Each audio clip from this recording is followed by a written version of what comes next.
Hello everyone, welcome back to my blog site, a place where we love to talk about cameras, most of the time film cameras. Digitals are no exceptions. Today we are going to talk about the Nikon wonderful F4s, one of my favorite cameras that I still like to shoot with today. And here it is, right here. So here is a close look at the Nikon F4s. They make three models of this: Nikon F4, F4s and the F4e.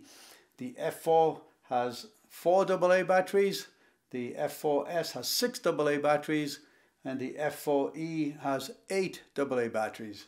And the obvious upside to that is the interval in changing the batteries versus how many rolls of film you're going to use. So let me just give this a little rotation here so that you can get a closer look on this camera. As you can see, it is a very well made, stylish camera. Absolutely lots and lots of engineering into this camera. Nikon absolutely excelled itself with the engineering feats in this camera. Why do I say that?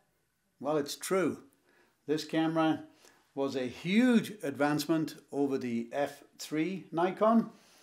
This particular one, titanium foil shutter, stepless shutter speeds right up to 8,000ths of a second. This has absolutely magnificent light metering. Nikon brought out this new light metering system called matrix metering, where it actually analyzes the scene to create the best exposure. Also has a narrow degree spot meter, and then the average center weighted meter. Absolutely wonderful camera. Has auto feed, you press the button, it'll auto wind to the next frame. Actually has a different capability for continuous feed. There's S for single frame. You press the shutter button once and it will fire. CH, it says right on here, on this button here. I don't know if you can see that where my finger is. That's continuous high speed. As long as you keep your finger on the shutter release button, this thing will keep firing photographs. CL is continuous L, continuous low. So it is lower frame rate than the CH. Now, CS actually stands for silent mode. Well, let me tell you, it is not silent. It is just not as noisy as the other two modes. Silent mode, you will definitely hear it. So don't think you are in a silent mode. And the other little indicator on the button here, it's a little clock timer. That's actually for self-timer on the camera. If you want to take a photograph of yourself. Okay, so let's get into more details. I'm going to tape this around so that you can see inside. Okay, to open the back on these cameras, you actually have to pop up the winder mechanism. So on this one here, I will lift up the little rewind tab. There's a little lever to the side of this that you need to push, and then you lift up the center shaft here, and then all you do is pop this like that and it opens. You can see inside, vertical metal shutter, titanium foil shutter, gold contacts inside here to read the data from the film can, take up spool here, pressure pad right here. Another thing I like, an actual window so that you can see the film can. How many times have you picked up a camera? I cannot remember what's inside it. I have some old Nicomats that have no window, and believe me, it's a G and by golly guess if you go back at a later date. To rewind the film, there's two buttons here, R1, R2. You have to activate both of these buttons, and then it will take over and rewind the film back into the film can. The eyepiece here actually has diopter adjustment right here on the side. Right here on the side is the diopter adjustment. You slide this out a little bit, rotate this wheel, look through the viewfinder until it's very clear, snap that back in to lock it into place, and that's it. If you're doing long exposures and you need to make sure no stray light goes inside the camera, right here on the viewfinder, if you rotate that, you'll see it actually turns red, and it's actually a set of red shutters that prevent any stray light going into the prism head. This prism head is actually detachable, and it's a high quality prism head, absolutely very clear. Inside here, as you look through, all the settings of the camera is an LCD screen. The only LCD screen you'll see on this camera, which is a delight. All the new cameras today have these multiple menu LCD screens. This camera has a knob for every function. I absolutely like that. The quality is superb.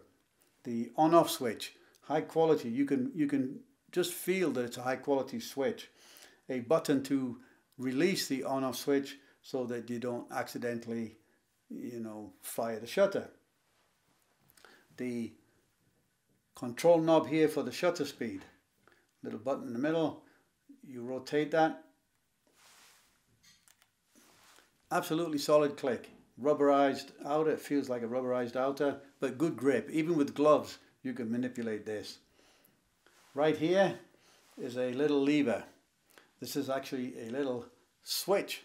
If you want to see inside the viewfinder in dim light, the viewfinder goes a little bit dark, hard to read the data on the inside.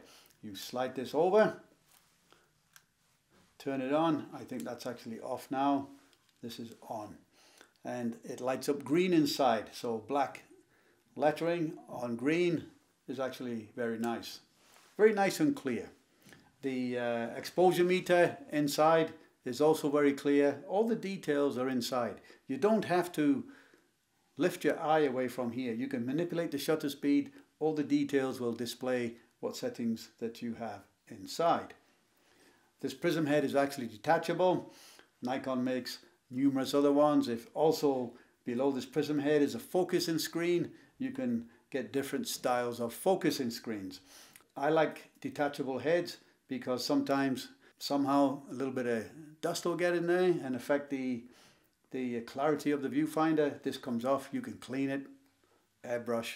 What else can we tell you about this camera? The camera has all the usual program modes and manual modes as you would expect from a top-class professional camera. M, fully manual. A, aperture priority. What does that mean? Aperture priority means that whatever you set the aperture to, what f-stop, the camera will calculate the shutter speed. The aperture will not change. If you click this over to shutter speed, the shutter will take priority. Whatever you set the shutter to, the camera will adjust the aperture.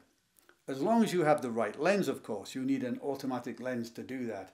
And then, of course, it's the P, which is full program mode. The camera also has plus minuses for exposure. You can adjust them here. The usual buttons on the front, preview, I think, is this mirror lockup? That's mirror lockup. Rotate that. The AFL lock, AE lock, the usual. Flash sync cable, the usual. One can expect all the superb functions of an automatic professional camera. Now, the other gorgeous thing I like about this camera, you can use old lenses and new lenses. So let me show you. I'm going to take off the lens cap.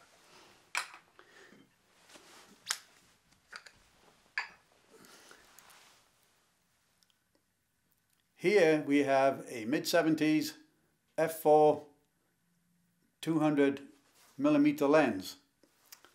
I'm going to attach this lens to this camera. One step you need to do first. There is a little tab right here on this camera that needs to be set up. If you don't lift this little tab, this will wedge on the camera body. So not a good idea. So let's just do that. Little silver button here, need to press that.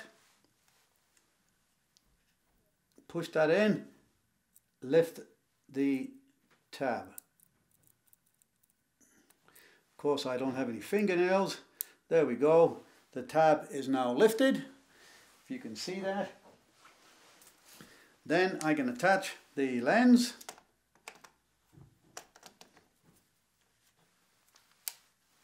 And that's it. Now, you have a mid-70s lens here. You need to use full manual metering on this camera, and everything else is manual. The only thing you don't need to do is play with the diaphragm setting. You set it to F4. When you hit the button, it will open and close the diaphragm to the correct f-stop. However, when you need to use the light meter, you must use stop-down metering. That's the only way it's going to work. And the way you do that is you point to the subject. If your camera's on f5.6, you need to press this preview button. You press that. That will close the diaphragm in here. And then the light meter will tell you what the setting is. You need to adjust the settings manually with this set.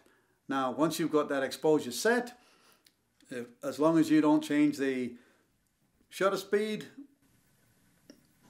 or the aperture, you can just keep shooting. You don't have to do anything else. But the minute you change shutter speed or the aperture, you must reset the meter with the preview pressed down. Stop down metering is what they say. Okay, so I'm going to take off this mid-70s lens and put in a more modern lens.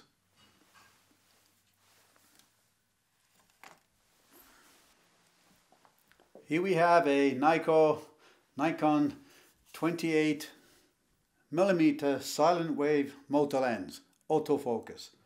One of the newer lenses, very, very good professional level lens. I'm going to put this on the camera.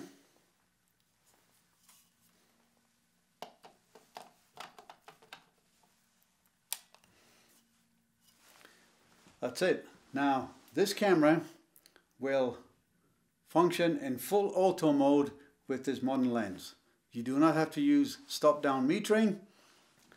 It will do everything automatic, manual, aperture setting, aperture priority, shutter priority, program mode, it'll do it all.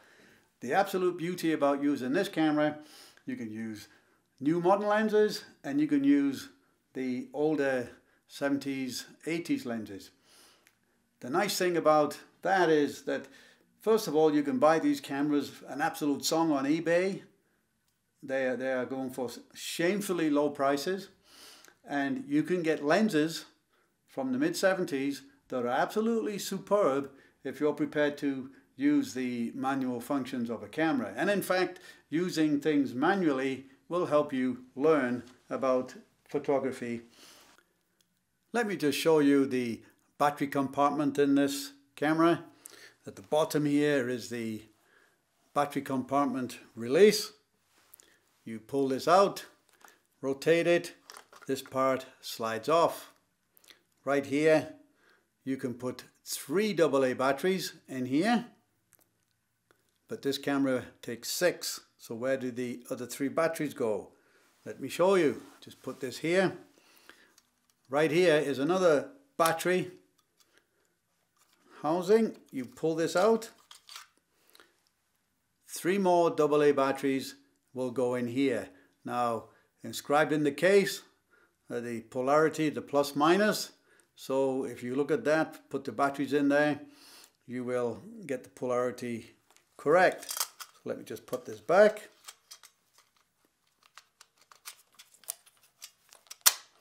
That pops in there. Here is the other 3 remaining batteries. This slides back on here. Just make sure I get the straps out of the way. And then push that on and turn this little butterfly. Now, If this is on properly, this will turn all the way down and go flat. If this is not on properly, it'll part turn and this little butterfly here will not lay down. So you need to undo it and realign it and get it right. That's all it takes. Now these batteries will last a long time. You will use lots of film before you need to change this. Now unless you're on a big photo shoot, I doubt that you could use the reserve power in these batteries in one day. Unless you go through about 50 rolls of film, and I don't know many people who will do that today. So that's great. Absolutely wonderful camera, full professional level. My hat goes off to the Nikon engineers.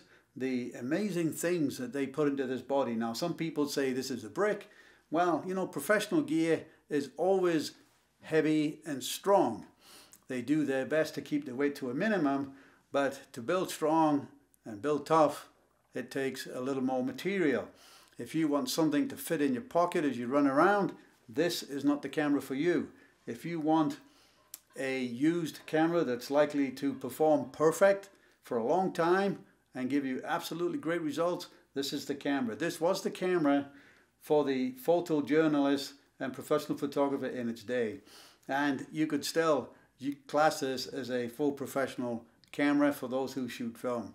If you are strictly a film photographer, this is a pro level camera. You cannot go wrong with these. An absolute wonderful piece of equipment. Combine that with the matrix metering, the 8000 shutter speed, the absolutely superb exposure controls. It is very, very difficult to try and get a poorly exposed photograph with this camera. This camera will work wonders.